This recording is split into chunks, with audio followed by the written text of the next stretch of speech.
गांव में अपने बुजुर्ग पिता के अंतिम संस्कार के बाद नहाने के बाद दोनों बेटे घर के बाहर आंगन में अपने रिश्तेदारों और पड़ोसियों के साथ बैठे हुए थे। कुछ लौट चुके थे और कुछ वहीं अब तक एकत्रित थे। इतने में बड़े बेटे की पत्नी आई और उसने अपने पति के कान में कुछ कहा।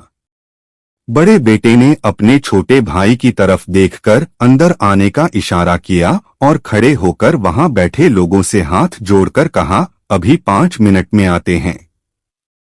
फिर दोनों भाई अंदर चले कमरे गए। अंदर जाते ही बड़े भाई ने फुसफुसाकर छोटे से कहा, बक्सा छुपा दिया था ना? हाँ, हमने छुपा दिया था। चलिए अब चारों मिलकर जल्दी से देख लेते हैं, नहीं तो कोई आसपास का हक जताने आ जाएगा और कहेगा कि तुम्हारे पीछे हमने तुम्हारे बाबूजी पर इतना खर्च किया वगैरह वगैरह। क्यों देवर जी? बड़ी बहू ने कुटिल हंसी हंसते हुए कहा। हाँ सही कहा भाभी आपने, छोटे ने भी सहमति में गर्दन हिलाते हुए कहा। तब तक छोटी तेजी से बाबूजी के कमरे में जाकर बक्सा निकाल लाई। मैं दरवाजा बंद कर देती हूँ, बड़ी बहू तेजी दिखाते हुए बोली। दोनों भाई तुरंत तेजी से नीचे झुके और छोटी बहू द्वारा लाए गए बक्से को खोलने लगे। अरे पहले चाबी तो वो ऐसे थोड़े ना खुलेगा, मैंने आते ही ताला लगाकर चाबी छुपा ली थी। बड़ी बहू ने अपने पल्लू में एक छोर पर बंधी हुई चाबी निकाली और अपने पति को पकड़ा दी। बड़े भाई ने जैसे ही बक्सा खोला तो वहां मौजूद चारों ने बक्से में झांकते हुए उसमें छुपी हुई दौलत गहने देखने की उत्सुकता दिखाई। बक्से में बड़े और छोटे की पुरानी तस्वीरें, कुछ बर्तन, कुछ उन्हीं दोनों के छोटे छोटे कपड़े सहेज कर रखे हुए थे। चारों को विश्वास नहीं हो रहा था कि कोई ये सब भी भला सहेज कर रखता है। उन्हें उम्मीद थी बाबूजी यहाँ गांव में उनकी स्वर्गीय सासू मां के गहने, रुपए इत्यादि संभाल कर रखे हुए हैं, लेकिन यहाँ तो चारों के चेहरे निराशा से भरे हुए थे। कि तभी बड़े भाई ने कहा, मुझे तो पूरा विश्वास था कि बाबूजी ने कभी अपनी दवाओं तक के रुपए नहीं लिए, तो उनकी बचत के रुपए और मां के गहने इसी बक्से में रखे होंगे, लेकिन इसमें तो।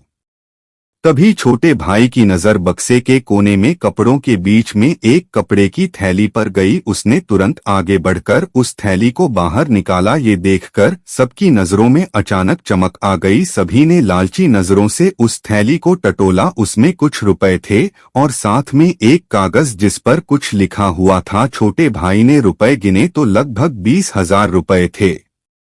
बस और कुछ नहीं है। अरे कागज पढ़ो जरूर, किसी बैंक अकाउंट या लाकर का होगा, बड़ी बहू ने कहा। तो बड़े बेटे ने तुरंत छोटे के हाथों से उस कागज को छीनकर पढ़ा, जिस पर लिखा हुआ था, क्या ढूंढ रहे हो? संपत्ति?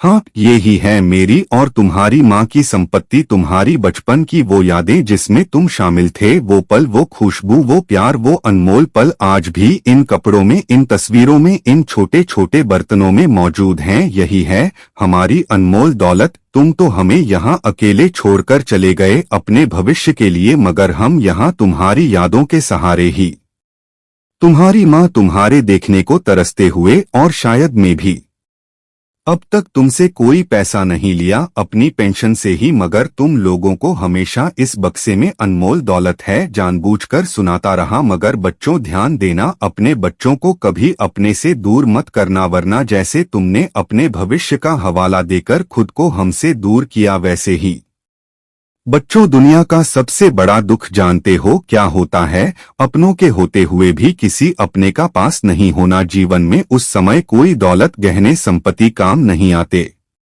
बच्चों, मैं मरने के बाद भी तुम पे बोझ नहीं बनना चाहता, इसलिए ये पैसे मेरे अंतिम संस्कार का खर्च है। पूरा कागज पढ़ते ही बड़े बेटे के साथ साथ छोटा बेटा भी फूट फूट कर रो पड़ा।